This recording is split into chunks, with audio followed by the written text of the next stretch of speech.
Well, good afternoon, everyone. It's David Thomas, Archivist at Kresen, Kernow. It's lovely to have you join us again for another session of David's Dazzling documents after a long period because of COVID-19, a long hiatus. So it's good to see you all.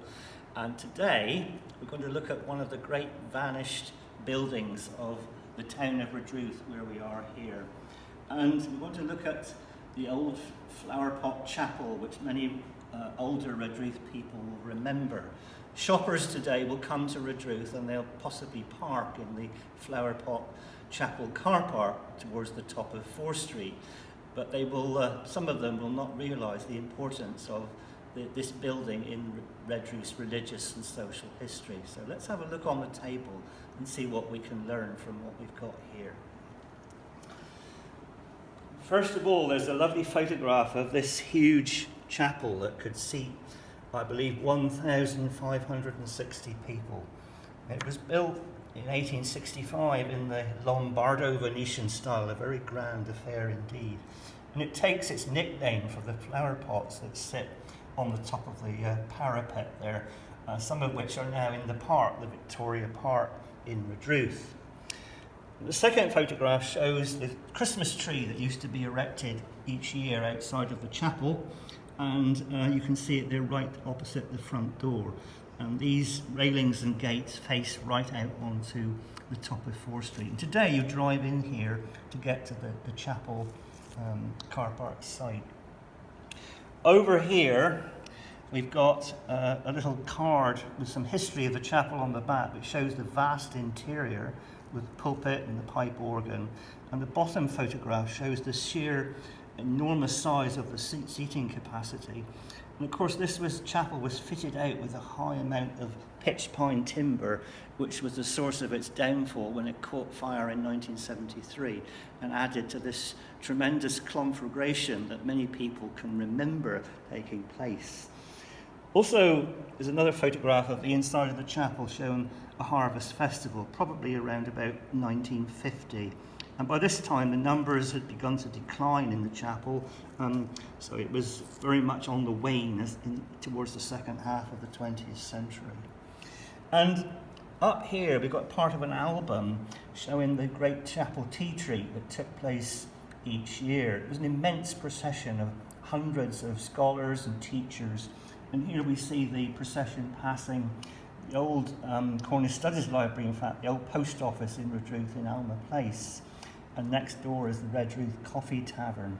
But this is the banners saying that the Sunday school was set up in 1838 when the chapel was based on the other side of the road in what later became Griggs Ironmonger Shop, which older Redruth residents will remember.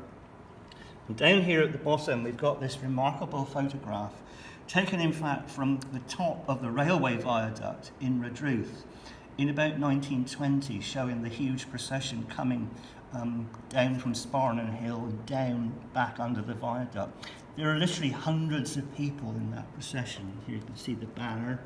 And the middle of the procession, there was a band which led the second part, and so the music could be heard from the front of the procession and also the back. Imagine the logistics of doing that today, going up onto the viaduct and the health and safety procedures that have to be put in place just to take that photograph.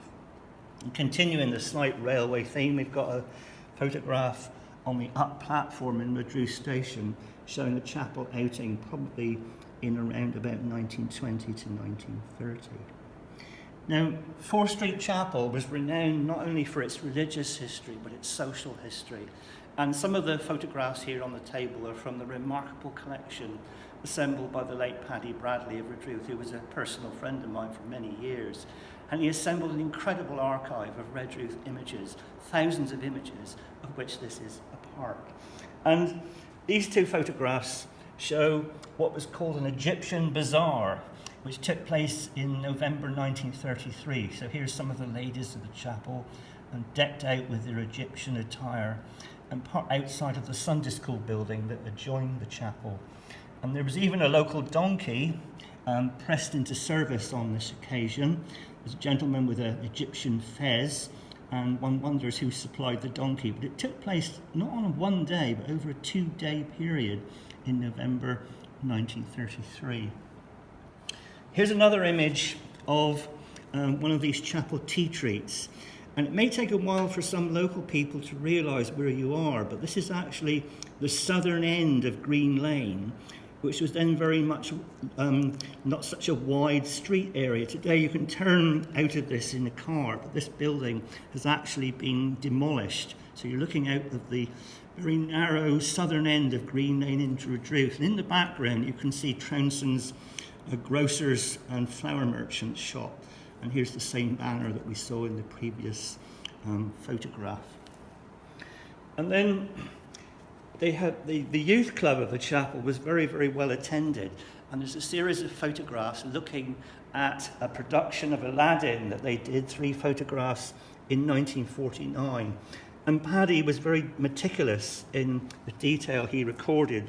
So he's got on the back the date, and then the people actually in the photograph. He's named nearly everyone in this picture. So we've got Dennis Noy, for example, Monty Pierce, Shirley Polkinghorne, Marlene Cannon, Glenwood Green, and many, many others. So it's a tribute to his assiduousness as a member of Redruth Old Cornwall Society in recording all of that detail. So here's the girls, and here's the boys.